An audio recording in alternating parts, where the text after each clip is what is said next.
E esse é o único canal no YouTube, quer dizer, na internet, que tem a Bíblia comentada versículo a versículo. Por isso, salve, salve, gente boa! Seja bem-vindo, seja muito bem-vindo nessa jornada de aprendizado da Palavra de Deus.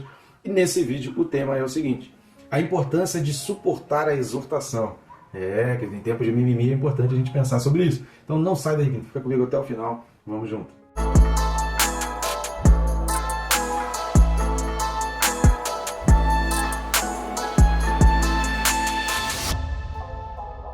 Antes de mais nada, tem muitas pessoas assistindo aos vídeos do nosso canal que ainda não está inscrito. Então, rápido e fácil, clica aí, tem um botão aqui embaixo escrito inscrever, você vai clicar em se inscrever e clica também no sininho. Pronto, já vai estar inscrito e vai ser recomendado a cada vídeo novo. A importância de clicar no sininho é porque, além de você ficar por dentro de toda a novidade do canal, isso também te lembra a estudar a Palavra de Deus. Nunca se esqueça de estudar a Palavra de Deus, porque a gente depende dessa palavra. Essa palavra é vida, essa palavra nos impulsiona, essa palavra nos motiva, essa palavra nos levanta. Então, mesmo que você não utilize os nossos vídeos para o teu TSD, para o teu estudo da palavra, só essa notificação já vai ser uma grande ajuda para você lembrar de estudar a Palavra de Deus. Então vamos lá, o texto desse vídeo está na carta aos Hebreus, capítulo 13, versículo 22. Hebreus 13, versículo 22 fala assim: rogo-vos ainda, irmãos, que suporteis a presente palavra de exortação, tanto mais quanto vos escrevi resumidamente. Tremendo isso, e a gente vai chegando ao final da carta aos Hebreus. Restam aí mais 2 vídeos que a gente vai estar fazendo para poder fechar o estudo da carta aos Hebreus. Cara, eu recomendo muito, vai ter a playlist aí, se você não conseguiu participar de todos os textos, né? Vai lá na Bíblia, dá uma lida da carta aos Hebreus, aqueles textos que você tem mais dúvida, que você, caramba, isso aqui tem um aprendizado forte, sinto de Deus que tem um aprendizado forte aqui, quero aprender sobre isso. Vai na nossa playlist e assiste às aulas. O que a gente tem deixado aqui são aulas, né? Isso aqui poderia fazer parte aí de um seminário, tranquilamente ser inserido aí no seminário, porque são aulas que a gente tem dado aqui dentro dessa carta aos Hebreus. Então, vai lá, assista os vídeos se você não assistiu, porque são fundamentais. Não tem como entender cristianismo sem entender essas coisas. A gente fica vendo aí pelos comentários, muitas postagens na internet, as pessoas têm dúvidas se Jesus é Deus, por que Jesus morreu, se Jesus é realmente o Senhor, se o único caminho é Jesus, por que a gente tem que estar na igreja, por que a gente precisa de liderança, por que a gente precisa, se existe, se não existe cobertura espiritual, um monte de discussão que não teria a menor necessidade se as pessoas parassem para estudar as Escrituras. E tudo isso que eu falei aqui tem nos nossos vídeos referente à carta aos Hebreus. E muito mais. Então você vai aprender sobre o tabernáculo, sobre o sacerdócio arônico, sacerdócio de Melquisedeque. Cara, tem muita coisa para você aprender nessa carta aos Hebreus. Então, se você não vem acompanhando, eu recomendo que acompanhe, recomendo que indique para outras pessoas. E é por isso que antes da gente entrar nesse versículo 22, eu peço sua ajuda aí ao nosso canal. Então faça o triplo C, né? Curta, comenta e compartilha. Curtindo e comentando no próprio YouTube já mostra o vídeo para mais pessoas. E compartilhando você leva para pessoas que jamais receberiam indicação ou recomendação do YouTube. Outra maneira que você também está ajudando o nosso canal e o nosso ministério é indo nesse QR Code que está aqui do lado, que vai ficar até o final do vídeo. Ou, se preferir, vai aqui na descrição do vídeo, o primeiro link da descrição do vídeo, vai abrir um menu de opções, através do qual você vai adquirir os livros que estão aparecendo na capinha deles aqui, livros que eu escrevi, que tenho certeza que são bênçãos. Um fala sobre santidade, o outro são respostas, né, para a nossa vida, nos ensina inclusive a orar também. Eu tenho certeza que vai ser bênção para a tua vida. Ali você vai poder adquirir em formato digital ou de papel. E também você vai ter ali a forma de entrar em contato conosco e nos convidar para estarmos aí na sua igreja, levando a palavra. Tenho certeza que vai ser bênção e para mim vai ser um prazer, uma alegria muito grande poder compartilhar da palavra de Deus com a sua comunidade, com a sua igreja, com a sua localidade. Então, estamos aí disponíveis caso você queira nos convidar para estar contigo. Vamos lá? A respeito desse versículo 22 aqui da carta aos Hebreus, repare que novamente o autor fala por a expressão rogo-vos, que a gente falou sobre isso no versículo 19. Então, se você não assistiu, assiste o vídeo referente ao versículo 19, que a gente já explicou sobre essa questão do rogo-vos, que tem tanto o sentido aqui de urgência, quanto de fazer algo que é imprescindível. E aí ele vai dizer, rogo-vos ainda. Por que rogo-vos ainda? Esse ainda, ele está sendo colocado aqui, essa palavra grega usada aqui, traduzida por ainda, significa além do mais. Ou seja, além de tudo que ele já foi dito, além de todos os pedidos feitos anteriormente, além de tudo aquilo que o autor já pediu, já rogou, já suplicou anteriormente aqui na carta aos Hebreus, ele vem fazendo mais esse pedido. Então a expressão aqui é além do mais. Além disso tudo, eu venho fazer um novo pedido. Qual é o novo pedido que o autor vem colocando aqui? Que suporteis a presente palavra de exortação. A palavra que suporteis aqui, essa palavra suportar, significa sustentar, significa carregar.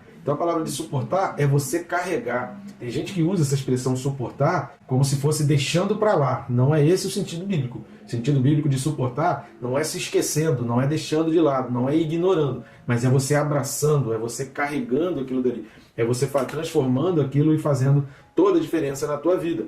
É você se manter firme, carregando aquele problema, carregando aquela palavra, carregando aquela pessoa que te ofende, que te humilha, que te evita. É você carregar, não é você deixar de mão, mas é você carregar aquilo tudo ali e se manter firme. Ou seja, que aquilo não te abale, que aquilo não te tire do foco. Lembra que a gente falou no vídeo anterior? Que você não saia da vontade de Deus por causa da palavra, por causa de uma exortação, porque você se entristeceu. O fato de você ter se entristecido não significa que aquilo não tenha sido bom para você.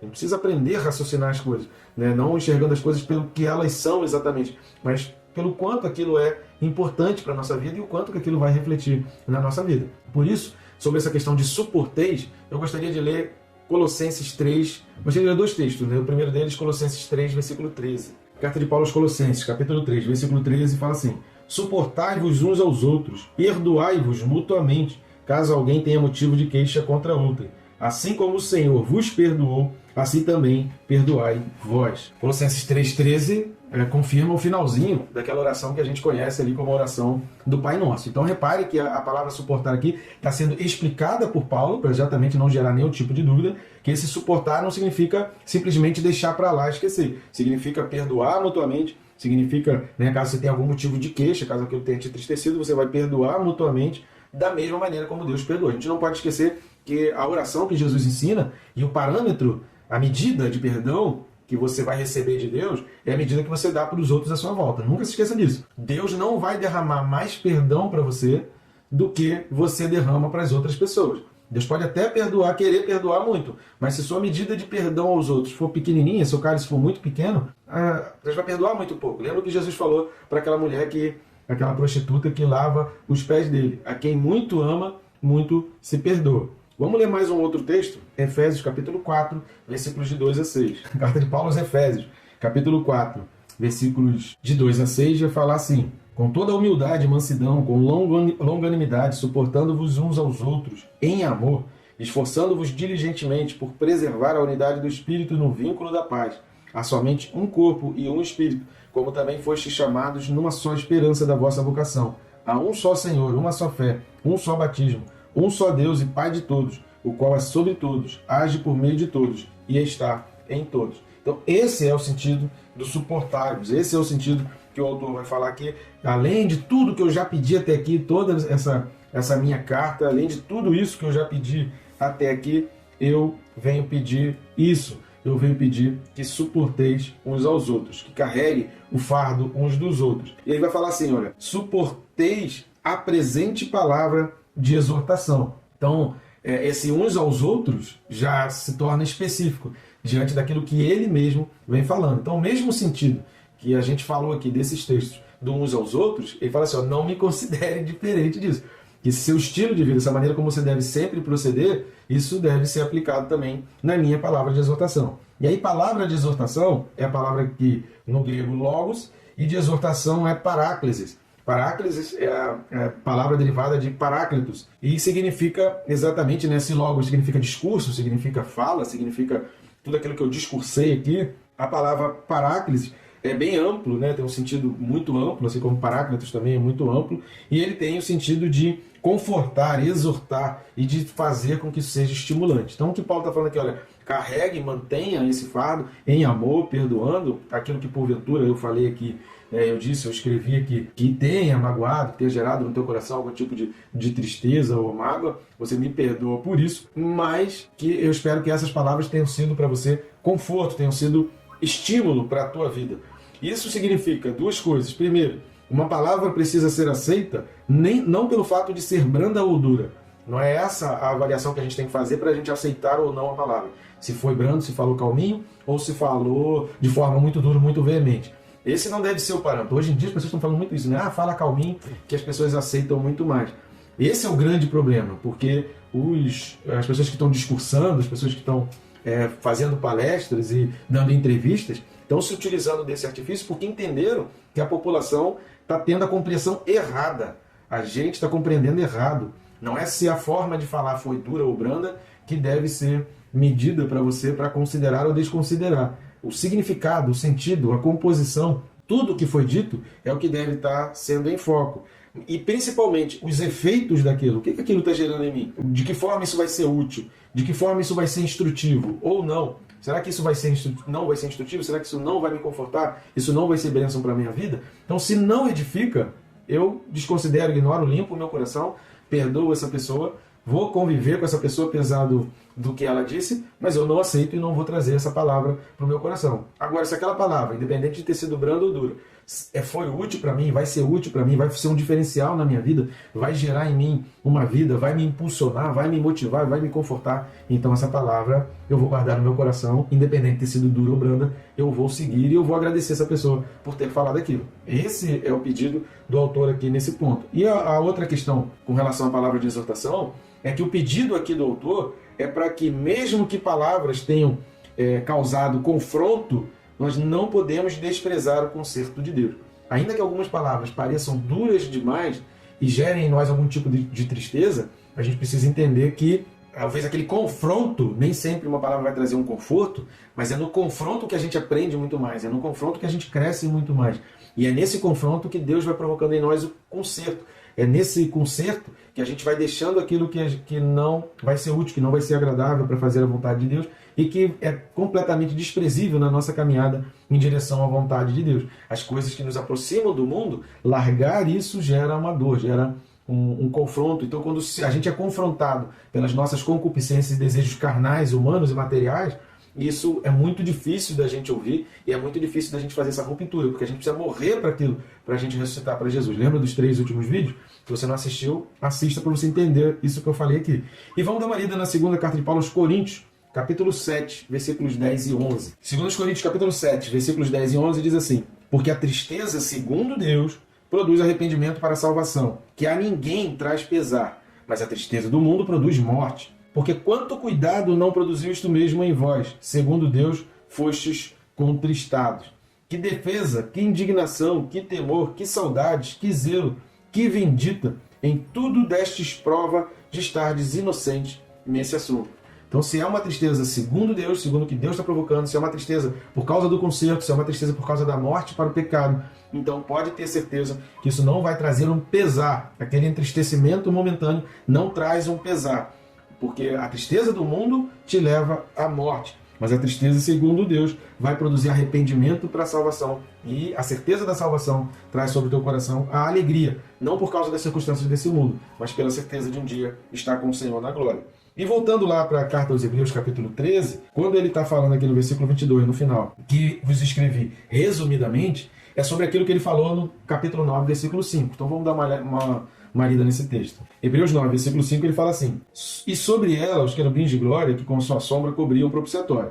Dessas coisas, todavia, não falaremos agora pormenorizadamente. A gente falou boa parte sobre isso no capítulo 9, versículo 5, de que ele estava escrevendo aquela carta, de que ele esperava que ele fosse detalhar, tirar todas as dúvidas de forma presencial. A gente já falou aqui também nesse capítulo 13 que muito provavelmente o autor estava preso ao escrever essa carta, juntando tanto que a gente já falou, que tem um vídeo aí já na nossa playlist de Hebreus, você pode acessar referente a Hebreus 9:5. Então, tanto o que a gente falou lá em Hebreus 9:5, quanto o que a gente falou aqui em Hebreus 13:19, então se você assistir Hebreus 9:5 e Hebreus 13:19, e depois assistir esse vídeo aqui, Hebreus 13:22 de novo, você vai perceber que a vontade do autor ele não estava presente, e muito provavelmente porque estava preso, mas ele tinha a certeza de que um dia seria solto e ele poderia esclarecer e tirar todas as dúvidas. Então ele quis escrever aqui de forma resumidamente. O Severino Pedro da Silva, ele fala algo que é muito importante, né, para estudante de teologia. Eu quero encerrar esse vídeo aqui lendo um trecho desse livro, que é o livro do estudo da Epístola aos Hebreus, que é esse livro aqui do Severino Pedro da Silva. Ele diz o seguinte, a respeito desse versículo 22. Tem sido argumentado que, apesar de ser considerado uma epístola, pois no tempo em que foi escrita, qualquer tratado contendo mais de 91 palavras era considerado uma epístola e não uma carta, Hebreus é um livro relativamente longo. Ele é o 9º livro em extensão do Novo Testamento. Aqui no texto em foco, o escritor afirma tê-lo escrito abreviadamente, como uma espécie de exortação, provavelmente entre 64 e 67 depois de Cristo. Talvez por sentir que se aproximava a destruição de Jerusalém, ou por causa de sua morte. E se de fato foi Paulo o seu autor, ele morreu em 68 depois de Cristo. De fato, foi uma verdadeira exortação, uma obra tensionada a exortar os santos a uma ação cristã segura e firme. Com efeito, porém, esta epístola tem sido lida no mundo inteiro e seus ensinamentos têm servido para a edificação de vidas através dos séculos. Então aqui, para estudante de teologia, isso pode fazer alguma diferença, mas para nós não faz muita diferença chamar de epístola ou de carta. Isso não muda muito o sentido, Deus não vai se entristecer se você chama de epístola ou de carta. Teologicamente falando, tecnicamente falando, acima de 91 palavras, aquilo era considerado epístola. Então tudo aquilo que aqui no Novo Testamento é grande, é maior, é epístola. Então o certo seria a gente falar epístola de Paulo aos Romanos, epístola aos Hebreus. Mas a gente fala carta porque é quase que sinônimo. Mas teologicamente existe essa distinção. O que é pequeno, até 91 palavras, é considerado carta, e mais de 91 palavras é considerado epístola. Então aqui vale o sentido, a época em que foi escrita. A gente já falou sobre isso também, vale a pena você assistir o vídeo de introdução à carta aos Hebreus, que está antes de Hebreus 1.1, tem um vídeo sobre introdução aos Hebreus que a gente fala sobre essa questão do tempo. É muito difícil que essa carta tenha sido escrita ou terminada durante o governo de Nero, ou muito próximo ali ao incêndio de Roma, provocado ali por Nero, que Nero colocou fogo em Roma, porque certamente isso teria sido utilizado, até porque os acontecimentos anteriores ao incêndio de Roma eram de muito massacre, de muito terror, de muito cristão sendo morto e sendo martirizado. Então, certamente, isso teria sido mencionado aqui aos Hebreus. Sobre a destruição de Jerusalém, a gente também já falou sobre isso em vários vídeos aqui na Carta aos Hebreus, que ocorreu no ano 70. Então, é certo que essa carta ela foi terminada de ser escrita bem antes desse ano 70 depois de Cristo, da destruição do templo. Ou seja, a época dessa carta, o templo ainda existia. Tá bom, gente boa? Espero ter abençoado a tua vida. Qualquer dúvida, você pode deixar nos comentários, que se preciso for, a gente cria um vídeo adicional e complementar sobre as dúvidas que você tiver dessa carta aos Hebreus. E que Deus te abençoe, rica e abundantemente.